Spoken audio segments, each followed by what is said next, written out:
kahit busy ka, na katulad ko, para sa iyo, ang negosyo ito, kaya makinig ka. Kasi minsan, busy kasi ako eh. Mas busy ka pa kay attorney? Asas! Tinaka ka na magaling. Number 3, nagdududa ka kung legit ang negosyo. Legit ito. Makinig ka. Bugado? Okay, simula tayo ng kwento. Kwentuhan lang tayo. Relax lang. Siguro naman yung mga guest, kahit paano, napakain ito ng mga na-invite. Hindi pa. Nakapatay guto. Okay, kwento. Simula na tayo. At isa po ako, abogado, 28 years na po ako in the practice of law. Matagal na po akong abogado. Inuulit ko po, 20 years na po akong abogado. Hindi po ako yung mga abogado bagong pasa, tatlong taon, 5 taon. Ako po ay isang abogado di Batingaw. Buti nagkakaliwanagan. Para alam ko. Baka naman yung abogado na ito, ano lang yan. Baka naman yung negosyo na yan para lang sa mga desperado, sa mga walang mahanap na trabaho, sa mga hindi tapos. Yan ang mensahe ko. Kaya kailangan mo makinig. 28 years ako in the practice of law. First 3 years ko po, corporate lawyer po ako sa Makati. Mataas ang sweldo. Pero malungkot. Bakit? Kaliwa kanan, harap likod, puro libro. Pag kinakausap ko yung libro, ayaw sumagot. Kaya pag kinausap ko kayo, sumagot kayo, kasi hindi naman kayo, libro. Buti na maliwanag. Pag sinabing corporate lawyer, ito yung pinakamataas na sanay ng pagiging abogado. Kasi bakit? Kumpanya ang nagpapasweldo. Name your price based on qualification. At alam mo po, dalawa lang ang qualification ng corporate lawyer. Number 1, dapat matalino. Hindi pwede kumpanya ang nagpapasweldo tapos hindi ka matalino. So alam nyo na. Dapat matalino ka. And number 2, dapat guwapo ka. Mahirap na qualifications ang matalino. Pero yung guwapo, inborn. Saan guwapo? Sa personal o sa picture? Picture? Personal. Picture?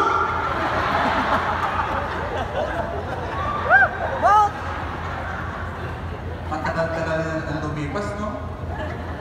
Ang in-global pala, nakakagwapo talaga.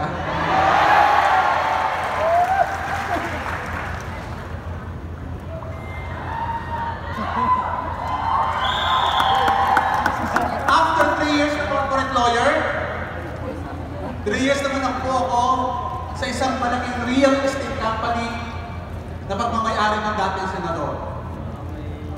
Hindi ko pinagmamalaki, pero hindi ko rin naman ikinakahiya.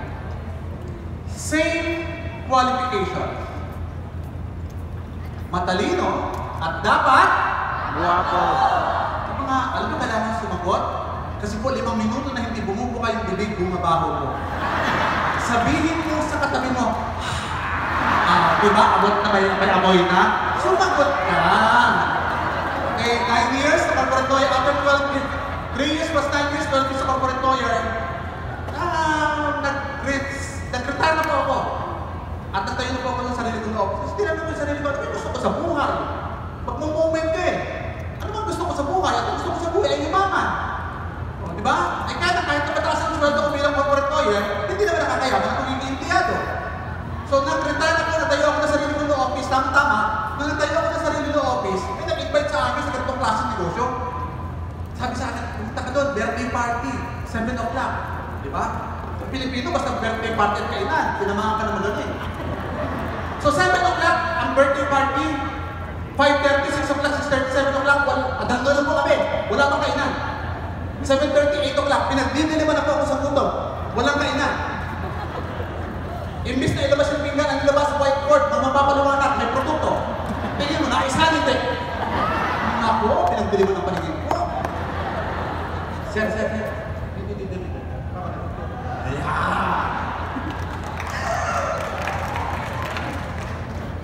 Nung nalaman ko na may presentation, ako ay talagang gusto ko na umuwi. Kasi gutom na ako eh. Sabi ng barkada namin, 30 minutes na, pagkatapos ng presentation, kakain tayo. Pag umuwi ako, aabutin ako ng 2 hours. Matraffic, bumabaha, malakas yung ulan. Pag umuwi ako, 2 hours na ako kakain. Pero kung papakinggan yung presentation, 30 minutes na. Anong pipiliin mo? 30 minutes o 2 hours? Patay gutom din. Lihin din ang patay gutom. So, 30 minutes ang pinili ko. 30 minutes ang pinili ko. Pinakinggan ko. Naintindihan ko. Matalino eh. Naintindihan ko ang presentation. At nung naintindihan ko, isa lang ang maliwanag na konklusyon nung gawin yun. Diba naintindihan ko ang presentation? Naintindihan ko. Sabi ko, ayaw ko niyan. Bakit ayaw ko? Kasi naintindihan ko eh. Maraming tao ayaw sa negosyo ito, pero hindi naman naintindihan.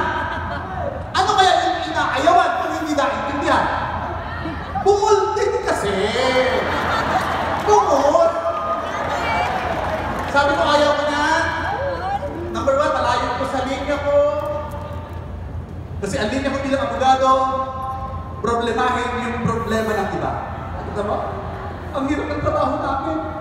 Problemahin ang problema ng iba.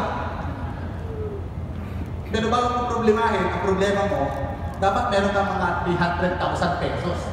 Acceptance fee. Before I accept your case, you have to pay me first. Kasi acceptance. Pagtanggap, kailangan bayad ko muna. Oh. Meron? Wala? Wala. Doon ka sa mga libre. Sa mga mahihirap, mga pastupa, public attorney's office. Libre. Pero dahil libre, huwag kang umasa may panalo. So ayoko niyan. Number 2, bilang abogado, mahilig ako sa ebidensya. Di ba? Parang nag-stress ka na, bakit ang gwapo niya? Actually, kung yung igugwapo ko next month, ginamit ko na ngayon.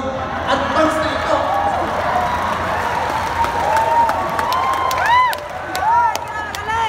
Abogado, mahilig sa ebidensya. Ilan mo ayaw ko ng negosyo. Kaya na syempre, ayaw ko ng negosyo, kasama ko yung asawa ko. Yung patingin na ilang minutes din, nasa intro pa naman, 10 minutes na. Okay. Sabi ko, ayaw ko na, kaya kasama ko yung asawa ko. Kasama ko yung asawa ko. Ayaw ko, gusto ng asawa ko. Oh, ayaw ko, gusto ng asawa ko. Sino nasusunod sa bahay? Lalaki o babae? Lalaki!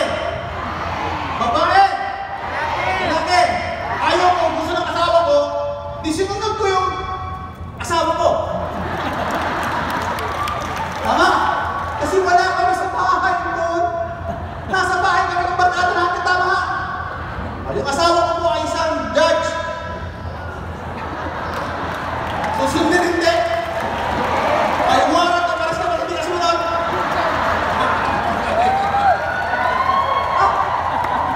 Pinapakita ko sa inyo ang background ng nagsasalita. Pinapakita ko sa inyo ang background ng asawa ko. Para tindig pa lang ni attorney, paying ka na. Para tindig pa lang ni attorney, wala na yung duda. Minsan kasi wala na ng pera, dami pang duda. Ewan din. Kaya naman, pag kaya na, certificate of registration, ano pa? Diyos ko, walang pera, yan, pag ganyan naman hinahanap. Actually, yung asawa ko, executive judge po yan, yung pinakamataas ng West sa probinsya. Actually, as a matter of fact, she was contacted by the US government. Pinapa-attend siya ng seminar sa US. All expenses paid by the US government. Bigatin hindi. Bigatin hindi. Bigatin kasi asawa ko, bigatin.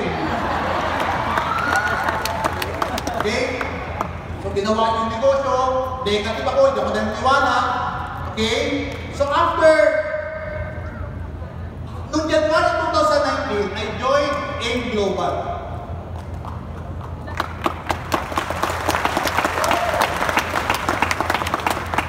I joined Alliance and Emotion Global.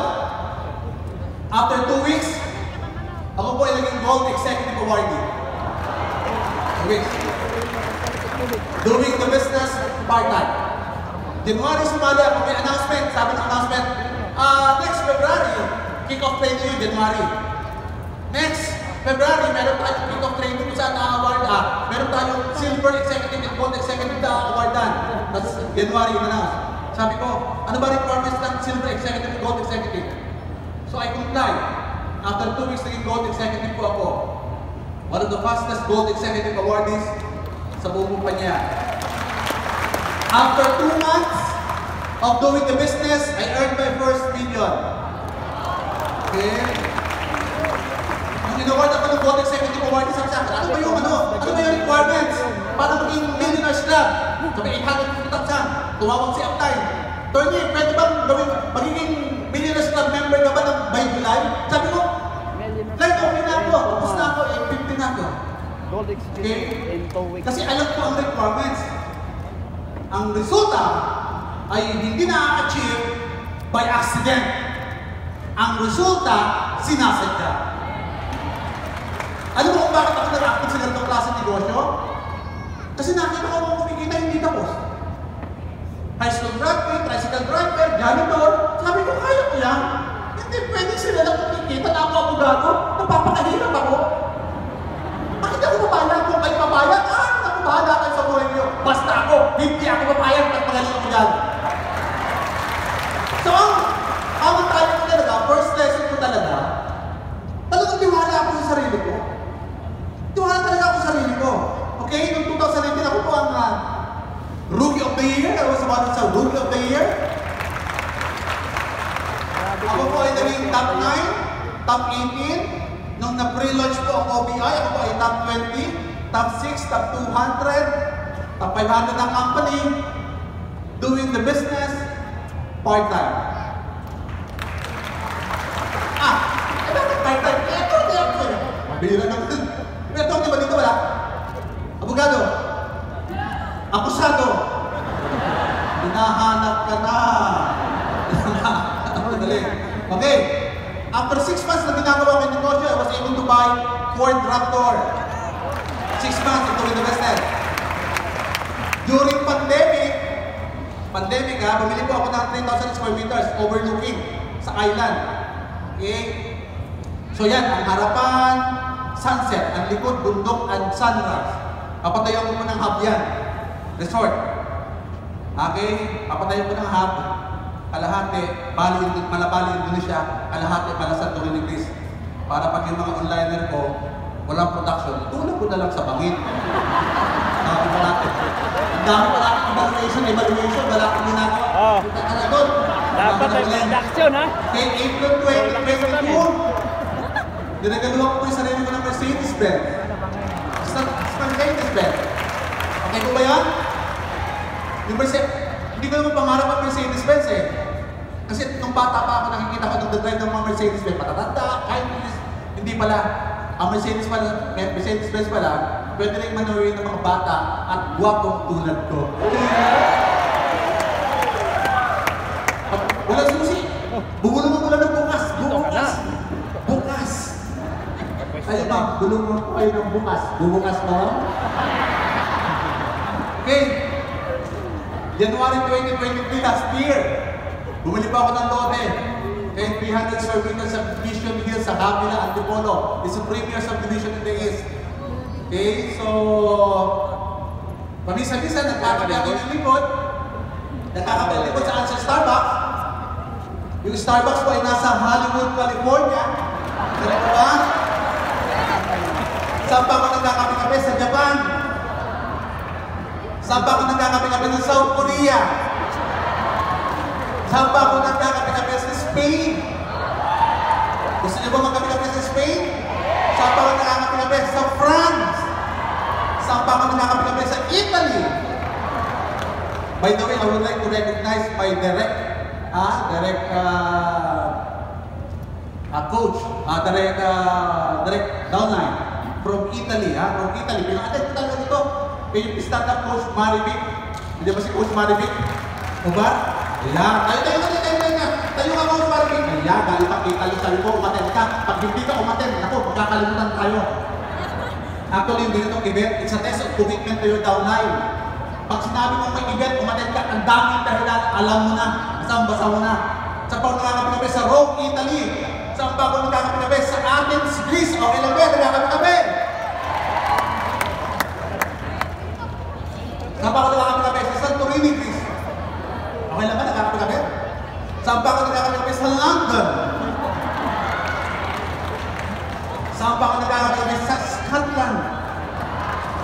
Alam nyo, huwag kayo magkape sa Starbucks, huwag kayo magkape ka sa Coffee Bean. If I were you, magkape po kayo sa mga mamahaling hotel. Magkape kayo sa mamahaling hotel kasi ang binabayaran mo doon, yung obserbahan mo kung paano gumalaw yung mga mayayaman, paano gumalaw yung mga negosyante, paano sila umorder sa waiter, paano yung kanilang diction, yung tonality, paano sila makipag-handshake. Doon kayo. Kasi very inspiring magkape sa hotel. Paliwanag! Results in 5 years. Ford Raptor, Mercedes-Benz, Nandokote, and Travel. Tandaan nyo lang, negosyo po ang pinasok nyo. Pag negosyo, minsan malaki ang kita, minsan maliit ang kita. Minsan walang kita, minsan merong kita. Negosyo. Yung mga nagdito na nagsasalita, mga malalaki ang kita, mga applies nyo, dati rin niyang walang kita. Kayo, na walang kita, darating ang panahon, magkakameron kayo. It's a cycle. It's a process na minsan may kita, minsan wala. Minsan maliit ang kita, minsan malaki ang kita. At kung ikaw dati malaki ang kita, ngayon konti na lang ang kita mo, hintayin mo lang kasi lalaki din yan. Kaya kayo ng mga uplands, pag ang downline mo malaki ang kita at humina ang kita, konting tapik lang yan. Yung mga iba nga walang kita, umalis na eh. Huwag kang mag-focus sa mga umalis, mag-focus ka sa mga natira. Tuloy na lumalaban! Kasi minsan nila, dati ang downline, malaki ang kita, nung hindi na kumita, hindi na pinapansin. Ewan din, ang pera din. Hindi para sa'yo yun, para sa katabi mo. Diba? Ang isang tao para sa akin, hindi lang isang tao yan. Meron niyang pamilyang nasa likod nila na patuloy na nangangarap at lumalaban. Ganun ang buhay. Ganun ang buhay. Kumikita at kung ikaw may pamilyang umaasa sa iyo, huwag kang aayaw. Huwag kang aayaw. Kasi ganun naman talaga. Diba? Kung ikaw ay nare-reject, kung may problema ka last month, may problema ka kahapon, may problema ka ngayon, may problema ka bukas, darating ang maraming problema, okay lang yan. Labanan mo ang problema. Kasi pagkatapos ng maraming problema, maraming blessings ang darating sa iyo. Ano ngayon? Kung marami kang problema, okay lang yan. Ano ngayon? Kung nire-reject ka, okay lang yan, hindi basta yan. Ano ngayon? Kung hindi na niniwala pa rin ang asawa mo sa ginagawa ng negosyo, okay din yan. Ano ngayon kung ang mga kamag-anak mo hindi na niniwala sa pinaglalaban ng negosyo, okay lang yan. Okay lang yan. Galingan mo lang. Kasi pag nagtagumpay ka, tinamaan ng galing yan, yan ang unang hihingi. Ako talaga, pag ang pamilya, dahil natin sa networking, umuwi ka ng pera, tutuloy mo. Bakit kita bibigyan ng pera? Bakit kita bibigyan ng pera na ang pinanggalingan ng network marketing ay hindi ka naniniwala? Dapat kinubutong. Eto, para sa mga guest. Eto, what if after 5 years, magtatagumpay ka?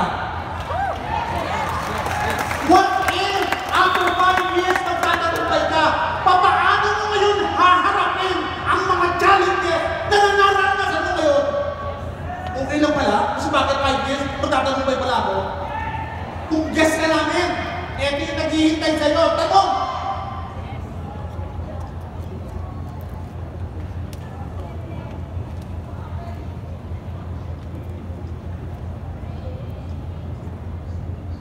Kung guest ka namin, tanong, malaki ba yung 18,999? Ang papalit, magandang buhay?